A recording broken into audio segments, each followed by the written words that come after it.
This is Adam Gorney. This is the Respect My Decision podcast. And this week's guest, coming from beautiful Mobile, Alabama, you can see behind him in an incredible hotel room today, is Woody Wommack at the Alabama Mississippi All Star game in Mobile. And there are definitely some players that we want to talk about, starting with Peter Woods. Now, this is a guy who's moved up in our defensive tackle rankings, can play DN, D tackle. He has completely dominated the week, wouldn't you say?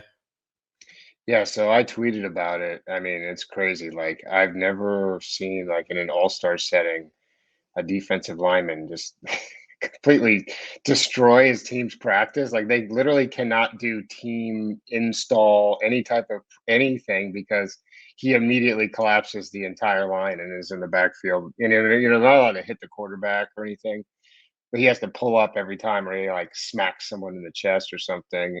So I talked to him today and I was like, Peter, what are the offensive coaches mad at you? Because this is ridiculous.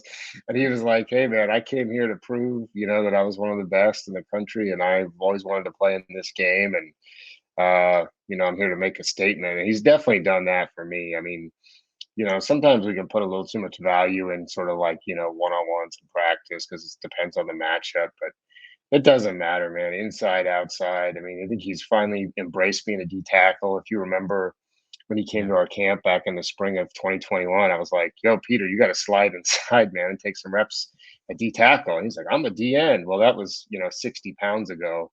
Um, he's big and he's just so quick.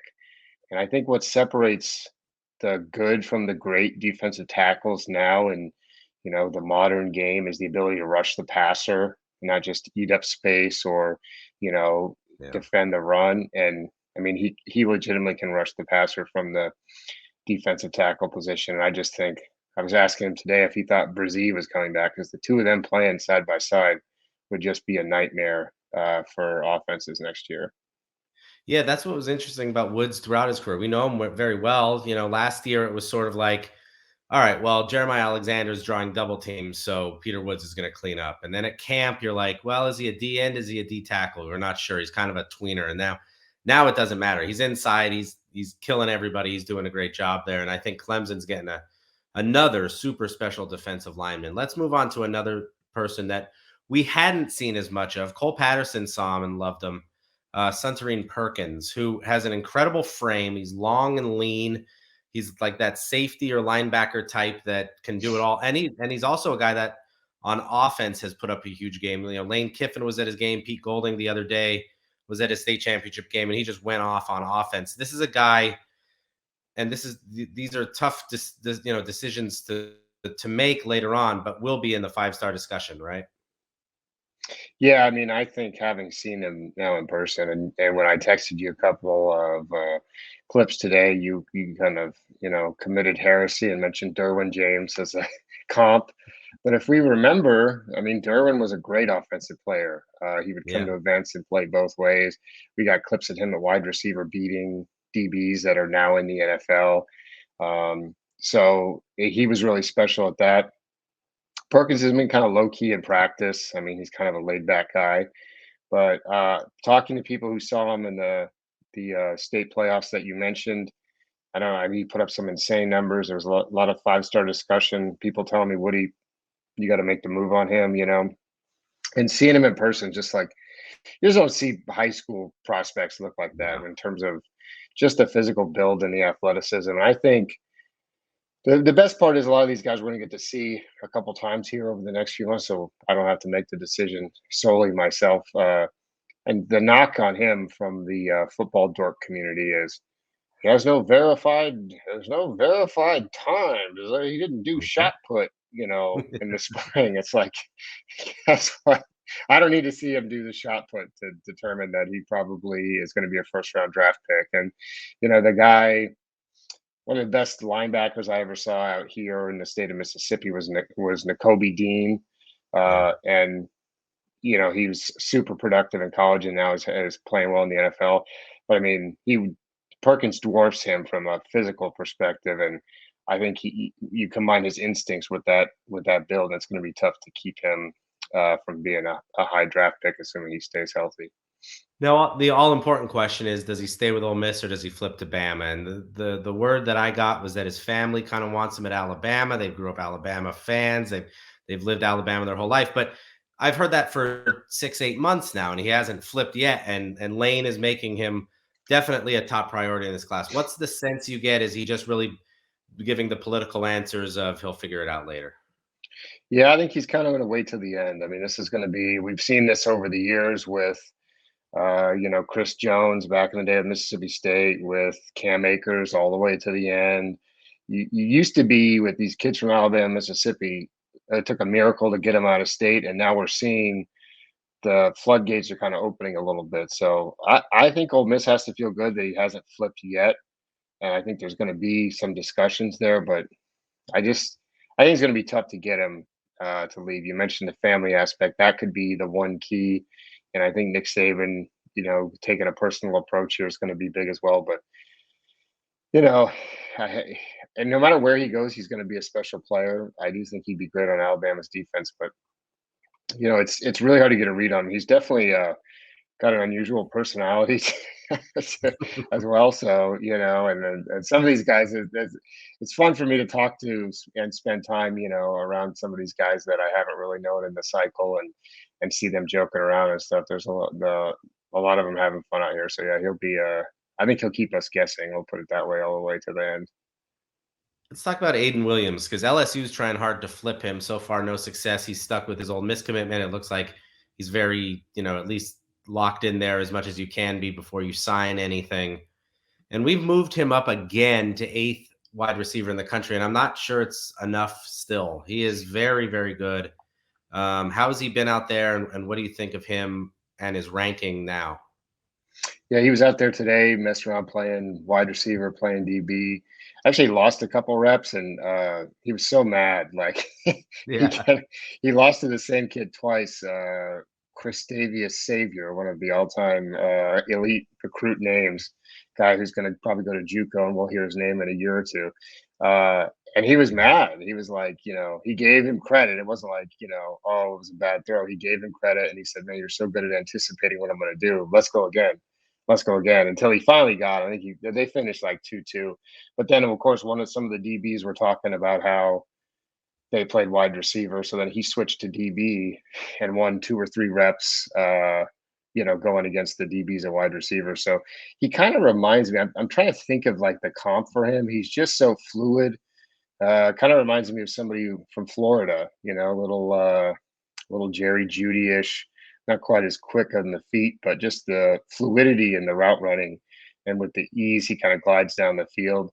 I think it's going to be a discussion. I mean, we see how many wide receivers go in the first round of the draft every year now, 5, 6 guys, and I think he's going to be one that will be a really good player in college. I just be curious. I didn't get a sense that he's thinking about really flipping.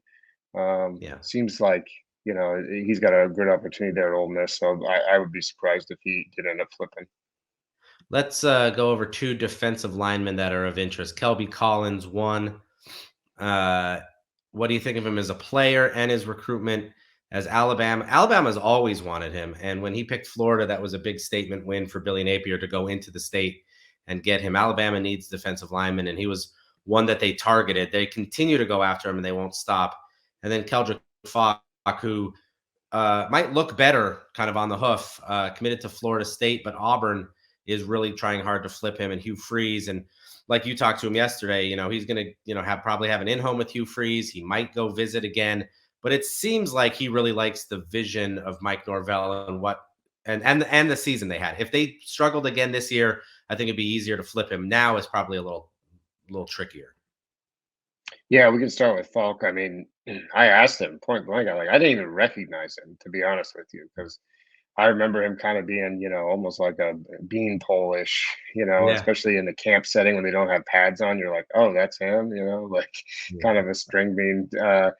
And he looks like a full grown man here. I mean, I sent you a picture of him and Collins side by side. He dwarfs Collins, who, the first time I saw as a sophomore, I thought that kid's going to be a 5-star by the time he's a senior. So he's been pretty impressive too. I mean, he could still move really well despite the added weight. He told me he put on about 25 pounds. since the spring till now, but it's definitely not bad weight. And I think that's a great one for Florida State. I mean, he said that Jared Verse was his guy and one of his favorite players to Yeah. watch. Now he's going to get a chance to follow in the footsteps there. And they got a nice little pipeline at Florida State. The crazy thing for me, and we can talk about Collins too, you would never see these elite defensive linemen get out of the state, whether it be Alabama or Auburn. I mean, it's insane to me that you could have Alabama getting at best the fourth or fifth best defensive lineman in the state of Alabama. I don't know what the solution is or what the answer is. I know you can't blame the current Auburn staff, but you can't have guys going to Florida State and guys going to Clemson and various other places and it's crazy to me. It just doesn't seem kind of breaks my brain as the rule of thumb on the recruiting path where Sure. it's like kids from Alabama don't leave Alabama as long as Nick Saban is there and no matter who's been at Auburn over the years. You make an interesting point because, and I haven't done the research because I just did it on the fly, but the top three players in the state, and this might change after this week or after the All Star games, but AJ Harris going to Georgia, Chris Vizina going to Clemson, Kelby Collins going to Florida. You look at their defensive line group or their their defensive line group, and they could add James Smith, they could add Quay Rousseau, but Edric Hill they had to go to Missouri. Eonze Pierre, definitely a very very talented player. That's a big get. Hunter Osborne, talented player, but a 5'9". Jordan, so it's not like they're just loading up.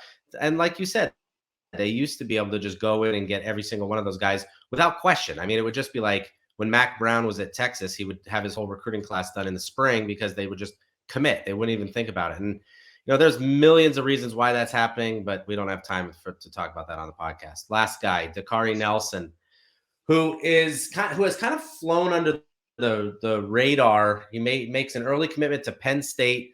This could be one of the best evaluations of the entire recruiting class because he has been really proving himself this week. Auburn continues to try to flip him, but he looks like he's pretty happy where he is. Yeah, and he had on Ole Miss gloves today. Kind of threw me off. I was like, "Hey, what's with the gloves?" And he was like, "Ah, just gloves." I imagine sometimes kids get so tired of that because it's just like these are Yeah. the clothes I put on today, old man. Like doesn't mean I'm going to go to school there. I mean, and when I was in high school, a lot of people had South Carolina Gamecocks hats that they wore around campus, but it was for Were other they all reasons. They going weren't. there? Yeah, they weren't going. They couldn't get in. They couldn't get, had to graduate high school before you can get into college. But yeah, he told me he's locked in, and I mean having a conversation. I actually meant to text you that audio. I sent it to our Penn State guys. He really seems locked in. He made a couple comparisons to some guys there that he really sees himself playing like. To me, I was really surprised with him today because he's listed on the roster as like an edge, a defensive end linebacker. He was doing one-on-ones at corner, and he Yeah. had two interceptions out of like 4 reps, and he's just like swatting the ball away, kind of giving me the old Isaiah Simmons Nice. vibes. You know what I mean? So I think he's a guy for me for sure stock up just because of his versatility. I could see him playing safety, but I can see him covering. I can see him moving into the box. So, being able to do all those things. I think he's a great get for Penn State, and we've seen, some guys we didn't rank high enough in their defensive backfield over the years, especially a guy like Joey Porter Jr. I'm looking at you, Adam Friedman. And we instituted a rule to fix that. But anyway, yeah, I just think like that versatility can't be overrated for me. Like a guy like that is gonna succeed at the next level and have a great chance to play in the NFL. And just kind of like the way he went about his business today, it was very ho hum. Oh, I just made a pick.